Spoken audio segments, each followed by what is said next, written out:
Keep Pushing, la lumière sur les startups, un format proposé par Imagineering by Daher.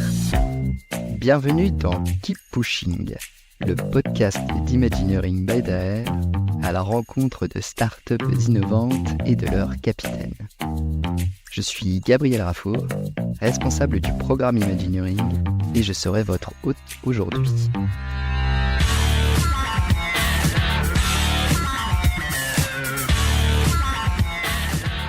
Avant même de te présenter, avant même qu'on sache qui tu es, une chanson, un titre qui représente ce qu'est la société que tu représentes. C'était assez évident d'avoir choisi Daft Punk, le fameux groupe pionnier dans son domaine, qui a cassé les codes quelque part, et c'était assez représentatif, sans parler du titre, Robots Rock. Top, c'est vrai, ouais, c'est sympa. Bon, donc maintenant je vais parler un petit peu de toi. Donc toi c'est Clément Masson, tu es Business Development Director sur la partie MEA de la société EasyMile. Est-ce que tu peux en dire un peu plus sur déjà toi, ton parcours, et puis sur la société que tu représentes aujourd'hui ?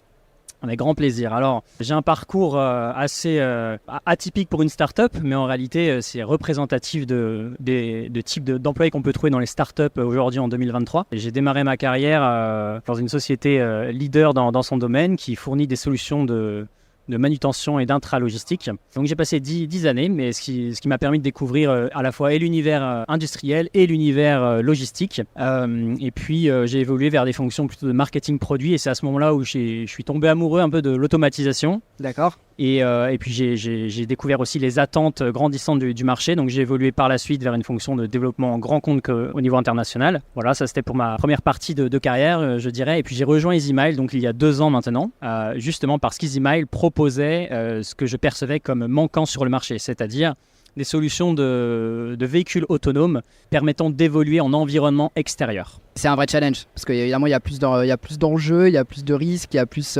Puis même d'un point de vue robotisation, la lumière change beaucoup plus, les intempéries. Tout à fait, il y a beaucoup plus de contraintes, et c'est là où la proposition d'EasyMile est relativement audacieuse, et c'est effectivement ce qui m'a attiré tout simplement. Il y a encore...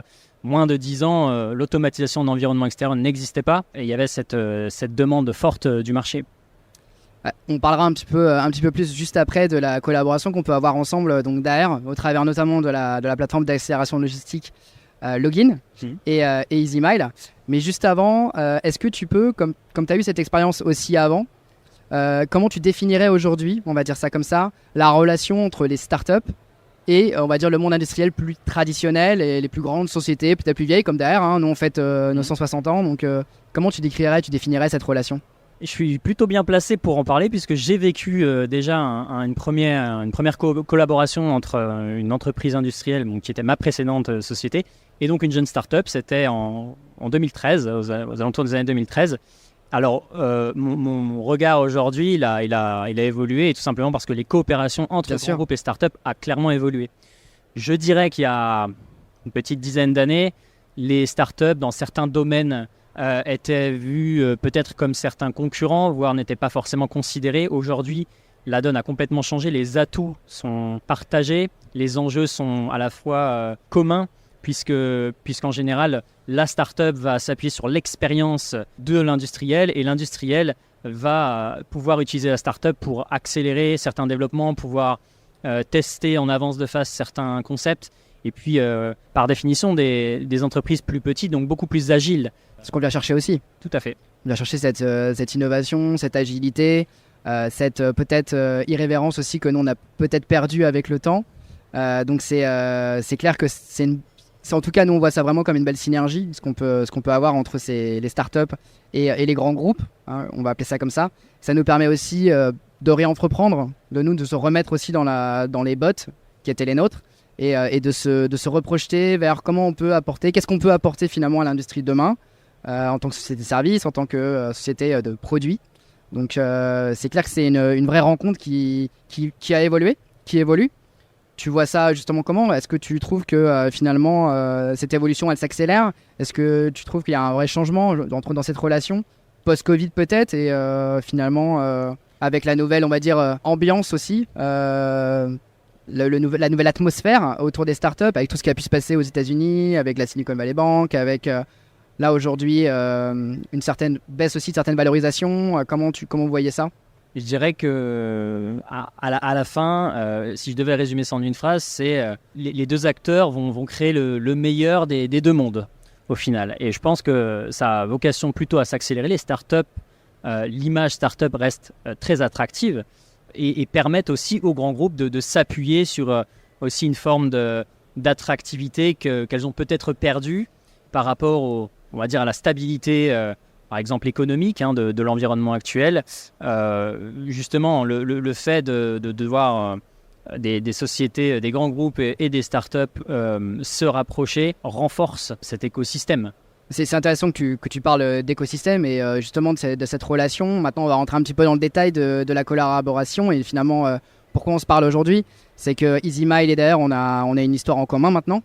Est-ce que tu peux me raconter un petit peu, est-ce que tu peux préciser un petit peu quel est notre rôle dans l'évolution de votre produit aujourd'hui et notamment via, comme je l'ai dit un petit peu plus tôt, votre présence au sein de notre plateforme d'accélération vers la logistique du futur, Login, basée à Toulouse, un peu sur vos terres aussi, donc est-ce que tu peux m'en parler un petit peu plus? Tout à fait, entre Toulousains, on a su se serrer les coudes et se serrer la main. C'est le rugby. Voilà, notamment. En fait, EasyMile a pu coopérer avec Daher dans le cadre suivant. On utilise donc cette plateforme d'usine du futur Login au nord de Toulouse pour pouvoir notamment développer nos futurs produits. Donc on va parler plutôt de produits qui nécessitent une base de test avec suffisamment de surface. On parle de nos produits tracteurs type camion poids lourd. Et donc cette plateforme nous permet actuellement je fais une petite révélation peut-être, mais de développer notre prochain produit qui va s'appeler l'EasyTug, qui est un camion porte-conteneur. Donc on a pour vocation de développer, de pénétrer le segment de marché portuaire et éventuellement industrie pour certaines applications qui nécessitent du cross-docking ou des approvisionnements en batch. Mais voilà en fait le résultat de cette coopération, donc un futur produit. Exactement. Exclu total. Non, c'est super, c'est hyper intéressant. C'est vrai qu'on a vu quand même beaucoup d'automatisation maintenant se mettre en place sur les ports, notamment aux États-Unis. Il y a certains ports qui sont très automatisés, à Singapour aussi. Ça arrive en France. C'est super. Donc, en tout cas, c'est le sens de l'histoire. Dire que c'est inéluctable, on verra bien, mais en tout cas, belle évolution. Et on est ravis de pouvoir participer à ça. Déjà parce que nous aussi. Alors, sur la partie portuaire, et c'est le métier un peu historique du groupe, on est armateur à l'origine, on avait des bateaux qui nous permettaient de servir nos clients sur différentes géographies, et sachant qu'on a encore évidemment toujours nos activités historiques de commission de transport, donc sur lesquelles on est amené souvent à fréter des moyens, que ce soit des bateaux, des avions, des camions, des remorques. Donc je pense que c'est la collaboration ne s'arrêtera pas là, et du coup justement ça va un petit peu dans la suite de ce que je voulais parler, c'est-à-dire ok, là on vous aide on vous donne un terrain de jeu pour vous faire monter en maturité votre solution. Tu vois comment la collaboration évoluer.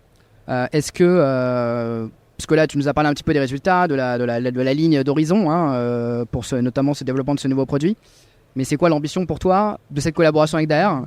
Je pense qu'il y a d'autres synergies à aller chercher que l'on n'a pas encore forcément trouvé, mais vous touchez de près le métier de la logistique.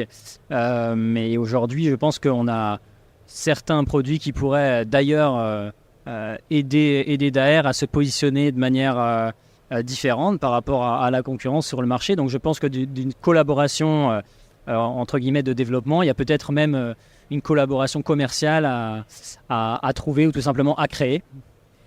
Oui, en tant que plateforme, demain, en tout cas à travers le programme qu'on vient de lancer, Imagineering by Daher, et puis à travers de la plateforme Login, on sait et on réfléchit en tout cas à des nouveaux business models, à des nouvelles façons de réfléchir en mode marketplace un petit peu, plateforme pour pouvoir présenter, pouvoir apporter en tout cas aussi la notoriété, notre crédibilité pour des acteurs autres sur des marchés, les marchés qui sont les leurs et qui sont les nôtres.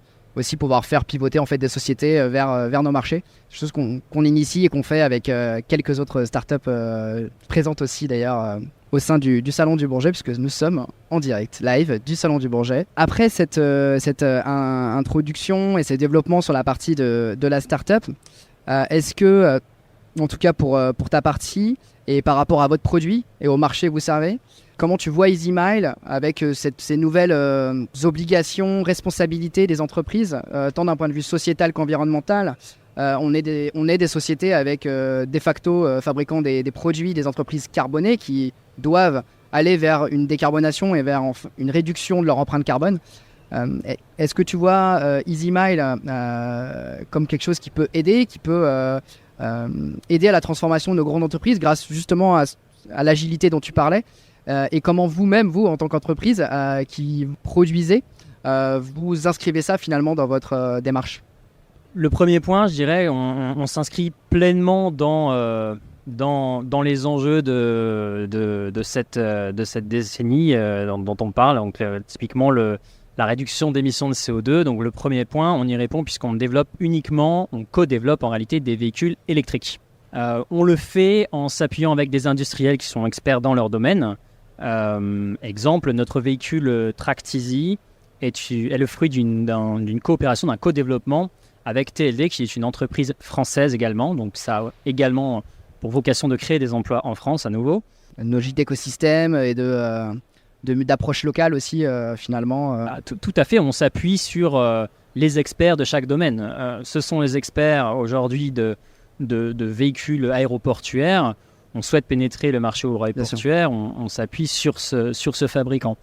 Ensuite, d'une manière plus générale, EasyMile développe également d'autres plateformes. La seconde dont je parlerai à nouveau avec un co-développement avec une entreprise française qui est Ligier, donc notre navette EasyTen, qui a pour vocation ici de répondre à des problématiques de mobilité intelligente, notamment dans des zones rurales. Donc on a beaucoup de phases d'expérimentation qui nous ont permis de mener à maturité nos produits. Donc on va répondre à ces enjeux à travers ces co-développements et on poursuit toujours en gardant notre focus sur ce qu'on sait faire de mieux. Nous développons du logiciel avant tout. Finalement, chacun son métier, chacun son expertise. L'idée, c'est vraiment de réfléchir en mode justement écosystème, de combiner les approches, faire fonctionner les synergies pour finalement qu'on arrive tous aux objectifs qu'on s'est fixés et qu'on arrive à répondre aux enjeux presque du siècle, pas forcément de la décennie, mais en tout cas qui sont là et auxquels il faut répondre. Pour finir, donc là, on est dans cet échange au travers du programme qu'on vient de lancer, Imagineering by Daher, qui vise à justement accélérer l'exploration, la connexion justement des écosystèmes, le fait de pouvoir tester et d'aller plus loin en fait avec des acteurs comme vous, EasyMile, comment on monte justement des partenariats, comment on passe à l'échelle, comment on vient transformer plus en profondeur nos secteurs, puisque du coup on a chacun aussi un peu nos verticales préférées, on peut s'apporter, on peut être complémentaire comme tu as pu le préciser. Est-ce que sur des développements justement de programmes d'open innovation comme celui qu'on vient de lancer, qui se veut d'être très ouvert, tu aurais des conseils? Est-ce que tu penses que c'est la bonne voie à suivre? Est-ce que tu penses qu'il y a des propositions, une envie, quelque chose de spécifique? Je sais que tu connais plus Login, qui est vraiment notre programme frère, puisqu'on est tous les deux au sein du département Open Innovation du groupe Daher. Mais voilà, si jamais tu as ça peut être aussi pour Login. Y a pas non, mais je pense que le fait d'être présent, en général, les idées naissent de rencontres et d'échanges. Le fait d'être présent, par exemple, sur ce type d'événement, c'est très grand et c'est très bien pour nous. Ça donne de la visibilité à la startup que l'on est. Ça donne également ce côté innovant pour Daher. Donc je pense qu'il faut renforcer ce type d'échange et éventuellement participer à d'autres programmes par la suite. Ouais. Ils seront volontaires. Bah c'est l'objectif, hein. Donc on est parti justement de cette logique de programme en se disant on peut en lancer d'autres en fait. Les programmes ils se lancent, ils ont une ligne édito, une stratégie, une thèse un petit peu, hein, comme on pourrait l'avoir dans les notions d'investissement. Donc c'est aussi l'objectif. En tout cas, je voulais te dire un grand merci. Merci Gabriel. Pour cet échange. C'était le premier podcast de Keep Pushing. Gabriel Raffour pour vous servir en compagnie du très grand Clément Masson. Merci. On se retrouve dans le prochain épisode de Keep Pushing pour une nouvelle rencontre de start-up. D'ici là, on vous invite à nous laisser des étoiles sur vos plateformes d'écoute et à nous suivre sur LinkedIn, Imagineering by Daher. À bientôt.